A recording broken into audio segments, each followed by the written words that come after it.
Hello friends, எல்லாருமே எப்படி இருக்கீங்க? இன்னைக்கு வீடியோ நம்ம பார்க்க போறது, நீங்க விரும்பக்கூடிய நபர் அவங்களே உங்களை தேடி வந்து உருகி உங்களை வந்து லவ் பண்ண சொல்லி இல்ல பேச சொல்லி வைக்கக்கூடிய ஒரு பவர்ஃபுல்லான ஒரு முறையை பற்றி நம்ம பார்க்க போறோம்.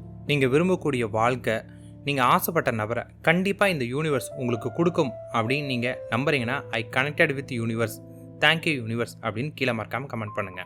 இந்த முறையை நீங்கள் ப்ராப்பராக ஃபாலோ பண்ணும்போது நீங்கள் விரும்பக்கூடிய நபர் யாராக இருந்தாலுமே நீங்கள் இல்லாமல் இருக்கவே முடியாதுங்கிற எண்ணத்தை உங்களுக்கு உருவாக்க ஆரம்பிக்கும்.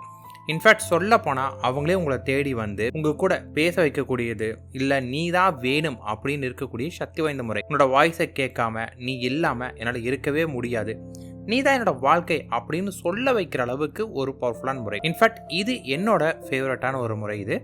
இதை நீங்கள் லவ்க்கு மட்டும்தான் பயன்படுத்தணுமான்னு கேட்டால் அப்படிலாம் கிடையாது. இதை நீங்கள் எதுக்கு வேணாலும் பயன்படுத்தலாம். பேசிக்லி இந்த மெத்தட் வந்து ரொம்ப சிம்பிளான ஒரு மெத்தட் தான், பட் ரொம்ப பவர்ஃபுல். இந்த மெத்தட் எப்படி பயன்படுதுன்னு கேட்டிங்கன்னா, பேரலல் யூனிவர்ஸ் ரொம்ப பெரிய கான்செப்ட், மோஸ்ட் ப்ராபப்லி நிறைய பேர் தெரிஞ்சிருக்கும் நம்புறேன். அந்த யூனிவர்ஸில் இருந்து நமக்கு வேணுங்கிறத அட்ராக்ட் பண்ணி எடுக்கக்கூடிய ஒரு மெத்தட் தான். ரொம்ப சாதாரணமான விஷயம். இதை நீங்கள் நம்பிக்கையோட பண்ணால் மட்டுமே போதுமானதாக இருக்கும். இதில் என்னெல்லாம் இருக்குன்னு கேட்டிங்கன்னா, லா ஆஃப் அட்ராக்ஷன் இருக்கும், ப்ளஸ் எனர்ஜி ஷிஃப்டிங் டெக்னிக் உங்களுக்கு இருக்கும். நம்ம மைண்டில் உருவாகக்கூடிய எண்ணங்களும் உணர்ச்சிகளும் தான் நம்மளோட வாழ்க்கையை நடத்துது. இதுதான் அட்ராக்டும் பண்ணும். நீங்கள் பாசிட்டிவான எண்ணங்களை கொண்டிருந்தீங்கன்னா பாசிட்டிவான விஷயங்களை ஈர்ப்பீங்க, நெகட்டிவான எண்ணங்களை கொண்டிருந்தீங்கன்னா நெகட்டிவை ஈர்ப்பீங்க. அப்போ நீங்கள் என்ன பண்ண ஆரம்பிக்கணும் அப்படின்னு கேட்டிங்கன்னா, நீங்கள் யாரையாவது உண்மையாக லவ் பண்ணுறீங்க அப்படின்னா அவங்கள்ட்ட இருக்கிற மாதிரி முதல்ல ஃபீல் பண்ண ஆரம்பிங்க.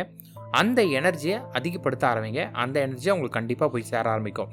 என்னை விட்டு அவன் போயிட்டான், என்னை விட்டு இவன் போயிட்டான் அப்படின்னு நெகட்டிவான மேட்டர், போனதை பற்றியே, உங்களுக்குள்ள நடந்த சண்டையை பற்றியே, என்ன தேவை இல்லையோ அதையே யோசிக்காதீங்க. உங்களுக்கு தேவையான விஷயத்த மட்டும் யோசிங்க. நம்ம லைஃப்பில் நமக்கு என்ன வேணுமோ அதை மட்டும் நினைங்க. நடந்த கசப்பான சம்பவத்தை மறந்துட்டு நடக்க போகிற என்ன தேவையோ அதில் மட்டும் நீங்கள் கவனம் வைக்கணும். நிறைய பேருக்கு ஒரு காமனான ப்ராப்ளம் இருக்குது. அது என்னென்னா, யாரையா லவ் பண்ணால் ஆனால் அவங்க வந்து பார்த்தீங்கன்னா எங்களை இக்னோர் பண்ணிட்டாங்க, நடுவில் மிஸ் அண்டர்ஸ்டாண்டிங் வந்துருச்சு, இதனால் பிரிஞ்சு போயிட்டோம், திரும்ப வரணும் அப்படின்னு நினைப்பாங்க. இது எல்லாமே ஒரு நார்மலான லாஜிக் தான். ஆனால் அவங்க அழுவாங்க. எப்போ பாரு அழுதுட்டு நீ இல்லாமல் என்னால் இருக்க முடியாது, நான் கையை வெட்டிக்கிறேன், காலை வெட்டிக்கிறேன், சூசைட் பண்ணிக்கிறேன் அப்படின்னு. இப்படிலாம் பண்ணாவது வருவாங்களா அப்படின்னு நினச்சி பண்ணுவாங்க. பட் வெறுப்பு தான் வரும். இப்படிலாம் பண்ணக்கூடாது. ஏன்னா இது எப்படின்னு கேட்டிங்கன்னா, இந்த யூனிவர்ஸ் உன்னால் அவன் கஷ்டப்படுறான், உன்னால் அவன் கஷ்டப்படுறான் அப்படின்னு ஒரு எண்ணத்தை கொண்டு வந்து யூனிவர்ஸே உங்களை பிரிக்க ஆரம்பித்தோம். இந்த தப்பை தயவு செஞ்சு பண்ணாதீங்க. நீங்கள் எவ்வளோதான் ஸ்ட்ராங்காக இருந்தாலும் இந்த யூனிவர்ஸ் வந்து உங்களை பிரிக்க ஆரம்பிச்சிடும். ஸோ நீங்கள் பாசிட்டிவாக மட்டும் இருந்தீங்க அப்படின்னா யூனிவர்ஸ் உங்களை சேர்த்தும். எப்பயுமே நமக்கு வேணுங்கிறத தான் நீங்கள் கவனம் செலுத்தணும். எல்லா சுச்சுவேஷனுக்குமே இந்த மெத்தட் ஒர்க் அவுட் ஆகும். ஸோ நீங்கள் கவலைப்பட வேண்டாம், என் சுச்சுவேஷன் இந்த மாதிரி இருக்குது, என் ப்ராப்ளம் இந்த மாதிரி இருக்குது அப்படின்னு நீங்கள் எதை பற்றி யோசிக்க வேணாம். பிகாஸ் இது எல்லாத்துக்குமே ஒர்க் அவுட் ஆகும். இதில் ரொம்ப முக்கியமான விஷயம் என்னென்னா, நீங்கள் நான் சொல்லக்கூடிய ஸ்டெப்பை எக்ஸாக்ட்லி ஃபாலோ பண்ணணும், நம்பிக்கையோட பண்ணணும், அதே போல் தொடர்ந்து பண்ணணும். அந்த கன்சிஸ்டன்சி வந்து பார்த்தீங்கன்னா பிரேக் மட்டும் ஆகவே கூடாது. அப்படி பண்ணிங்கன்னா தான் ஒர்க் அவுட் ஆகும். சந்தேகம் வரக்கூடாது. செகண்டு, இதை நீங்கள் பண்ணும்போது ஒரு நாள் பண்ணிட்டு 2ஆம் நாள் போகணும் உட்காந்து அழுதுட்டோ, என் வாழ்க்கையை போச்சுன்னு ஃபீல் பண்ணிட்டோ, இல்லை எனக்கு கிடைக்காது, நான் போனால் அது நடக்காது, எனக்கு நல்லதே நடக்காது, எனக்கு கெட்டதே நடக்கும், நான் ஆசைப்பட்ட எனக்கு எதுவுமே கிடைக்காது அப்படின்னு இந்த மாதிரி நெகட்டிவாக ஃபீல் பண்ணிகிட்டே இருந்தீங்கன்னா அது ரிஸ்க்காக போயிடும். ஸோ இந்த மாதிரியான விஷயங்கள் எல்லாத்தையும் விட்டுருங்க. இதை நீங்கள் வந்து பார்த்தீங்கன்னா எப்போ வேணாலும் பண்ணலாம். ஸோ உங்களுக்கு தேவையானது என்னென்னு கேட்டிங்கன்னா, 2 கிளாஸ் டம்ளர் மட்டும்தான். கிளாஸ் டம்ளர் இல்லை அப்படின்னா பிளாஸ்டிக் கிளாஸ் இருக்கு இல்லைங்களா, டிரான்ஸ்பரண்ட் கிளாஸு, அதை கூட யூஸ் பண்ணிக்கலாம். சில்வர் டம்ளரில் யூஸ் பண்ணாதீங்க. ஒன்று கண்ணாடி டம்ளர், உள்ளுக்குள் இருக்க தண்ணி நமக்கு நல்லா தெளிவாக தெரிகிற அளவுக்கு ஒரு கண்ணாடி டம்ளர் வேணும். இல்லாட்டி வந்து பார்த்தீங்கன்னா பிளாஸ்டிக் கப்பு கூட யூஸ் பண்ணிக்கலாம். அதையும் டிரான்ஸ்பரண்ட்டாக இருக்கிற மாதிரி இருக்கணும். 2 கப் எடுத்துக்கோங்க. கொஞ்சம் தண்ணி, ஒரு ஸ்மால் பேப்பர். இதுக்கு நீங்கள் எல்லா கலர் பெண்ணும் யூஸ் பண்ணலாம். மோஸ்ட்லி வந்து பார்த்தீங்கன்னா ப்ளூ இல்லாட்டி க்ரீன் யூஸ் பண்ணிக்கலாம். இது வந்து உங்களுக்கு பெஸ்ட்டாக இருக்கும். இது நீங்கள் எப்போ பண்ணணும் அப்படின்ற டைம் லிமிட் கிடையாது. திரும்பவும் சொல்கிறேன், ஒரே நேரத்தில் பண்ணால் பெஸ்ட்டு. ஃபார் எக்ஸாம்பிள், நான் இன்றைக்கி வந்து பகலில் பண்ணுறேன், நாளைக்கு நைட் பண்ணலாமா? அப்படி வேணாம். இன்றைக்கி பகலில் பண்ணிங்கன்னா எப்பயுமே பகலில் அதே நேரத்துக்கு பண்ணுங்கள். அப்போ தான் அந்த டைம், அந்த இன்வால்மெண்ட் உங்களுக்கு வரும். அதே போல் இது எத்தனை நாள் பண்ணலாம்னா, குறைஞ்சது ஒரு 21 நாள் பண்ணுங்கள். அப்போ தான் இது ஸ்ட்ராங் ஆகும். ஏன்னா உங்களோட ப்ராப்ளம் எந்த லெவல்னு நம்ம சொல்ல முடியாது இல்லையா. ஏன்னா இப்போ நிறைய பேருக்கு வந்து பிரச்சனையே ரொம்ப பெருசாக இருக்குது, நாங்கள் பேசியே ரொம்ப நாள் ஆச்சு அப்படிங்கிற மாதிரி இருக்காங்க. அவங்களுக்குலாம் கண்டிப்பாக 21 நாள் பண்ணணும். இல்லைங்க எங்களுக்குலாம் ரொம்ப சிம்பிளான ப்ராப்ளம் அப்படின்னா ஒரே நாள் கூட போதுமானதாக உங்களுக்கு இருக்குமே. டிபெண்ட் ஆன் உங்கள் ப்ராப்ளத்துக்கு தகுந்த மாதிரி நீங்கள் இது இருக்கணும். நீங்கள் எந்த சுச்சுவேஷனில் இருக்கிறீங்களோ அதை மைண்டில் முதல்ல நினச்சிக்கோங்க. ஃபார் எக்ஸாம்பிள், ஒரு கிளாஸில் எடுத்து ஒரு பேப்பரை ஒட்டிட்டு அவன் என்னை வெறுக்கிறான் அப்படின்னு எழுதுங்க. இல்லையா, அவன் என் கூட பேசவே இல்லை உங்களுக்கு என்ன நிலையில் இருக்கீங்களோ முதல்ல அதை வந்து பார்த்தீங்கன்னா கரண்ட் ரியாலிட்டியில் எழுத ஆரம்பிக்கணும். அதுக்கப்புறம் இன்னொரு கப்பை எடுத்துக்கோங்க. அதுக்கு மேலே வந்து பார்த்தீங்கன்னா நீங்கள் அவங்க எப்படி இருக்கணும்னு ஆசைப்படுறீங்களோ அதை எழுதணும். அதாவது அவன் என்னை விரும்புகிறான், அவன் நான் இல்லாமல் இருக்கவே முடியாது, என் பேச்சு கேட்குறக்கா அவள் துடிக்கிறா, என்னை கல்யாணம் பண்ணுறதுக்காக அவள் வந்து ஒத்த காலில் நிற்கிறா அப்படின்னு நீங்கள் எப்படிப்பட்ட லைஃப் வேணும்னு நினைக்கிறீங்களோ அதை இன்னொரு டம்ளரில் எழுதிக்கோங்க.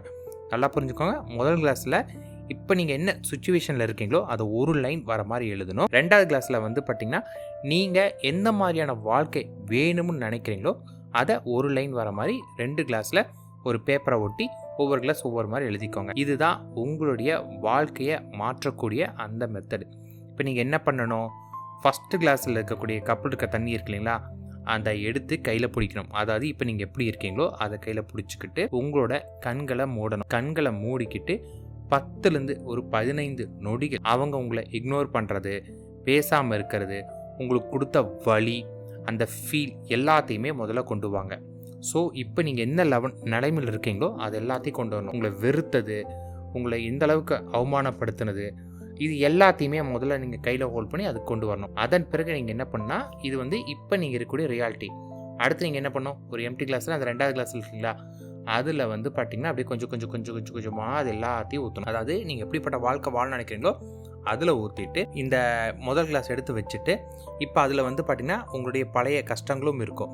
அடுத்தது நீங்கள் என்ன பண்ணணும் அப்படின்னு கேட்டிங்கன்னா அந்த 2வது கிளாஸை ஹோல்ட் பண்ணிக்கிட்டு அந்த தண்ணியோடையே ஹோல்ட் பண்ணிவிட்டு இப்போ உங்கள் வாழ்க்கையில் நீங்கள் எப்படிப்பட்ட ரியாலிட்டியில் இருக்கணும்னு எழுதியிருக்கீங்களோ அதை மனசார சொல்லுங்கள். ஃபார் எக்ஸாம்பிள் தான் இதுங்க. நீங்கள் என்ன எழுதுன்னு எனக்கு தெரியாதுல, நான் எக்ஸாம்பிள் சொல்கிறேன். இப்போ என்னோடய வாழ்க்கை ரொம்ப சந்தோஷமாக இருக்குது, நானும் அவனும் கணவன் மனைவியாக ரொம்ப சந்தோஷமாக வாழ்ந்துட்டுருக்கோம், எங்கள் குழந்தையோட சந்தோஷமாக இருக்கிறோம், எங்களோட புது வீட்டுக்கு இன்றைக்கி நாங்கள் சந்தோஷமாக போயிருக்கிறோம், எங்களோட காரில் இன்றைக்கி நாங்கள் ஒரு லாங் ட்ரைவ் போயிட்டு வந்தோம். அப்படிங்கிற மாதிரி நீங்கள் என்ன வாழ்க்கை வாழணும்னு நினைக்கிறீங்களோ அதில் அந்த தண்ணி இருக்கணும்.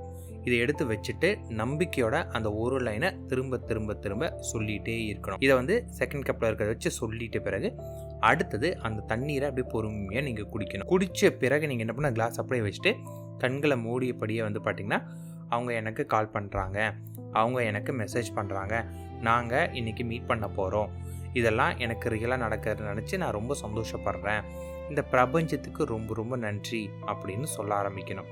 இந்த ஃபீலை அதில் நல்லா கொண்டு வரணும். இப்போ நான் திரும்பியும் ஒரு சின்ன ரீகேப் உங்களுக்கு கொடுக்குறேன்.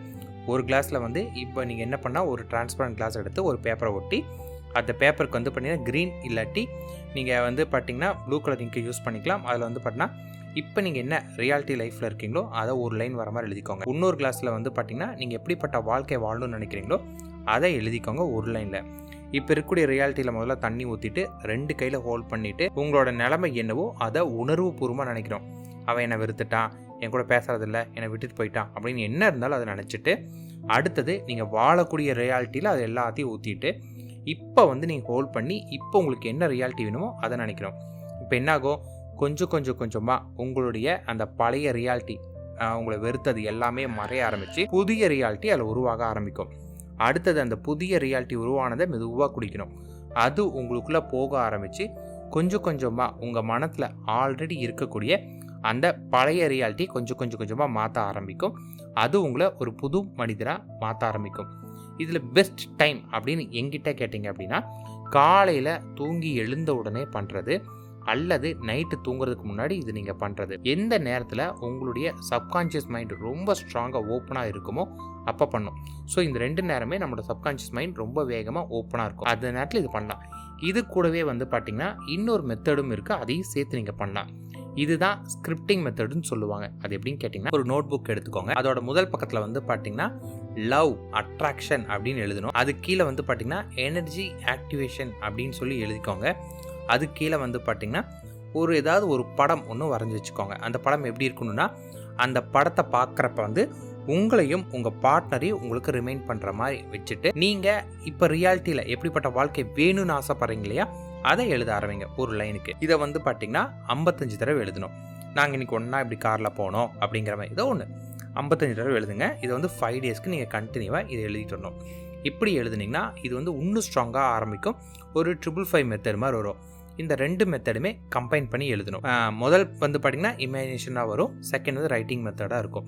இதை நீங்கள் பண்ணிங்கன்னா ஹைலி பவர்ஃபுல்லாக உங்களுக்கு மாற ஆரம்பிக்கும். இது ரொம்ப வேகமாக எனர்ஜி கொடுக்கும். நிறைய பேரோட வாழ்க்கையில் இது உங்களுக்கு நிறைய சக்ஸஸ் கொடுத்துருக்கு. ஸோ பர்ஃபெக்டாக ஒர்க் அவுட் பண்ணி பாருங்கள். நீங்கள் ஆசைப்பட்ட லைஃப் உங்களுக்கு நிச்சயமாக கிடைக்கும். நம்பிக்கையோட பண்ணுங்கள். நன்றி, வணக்கம்.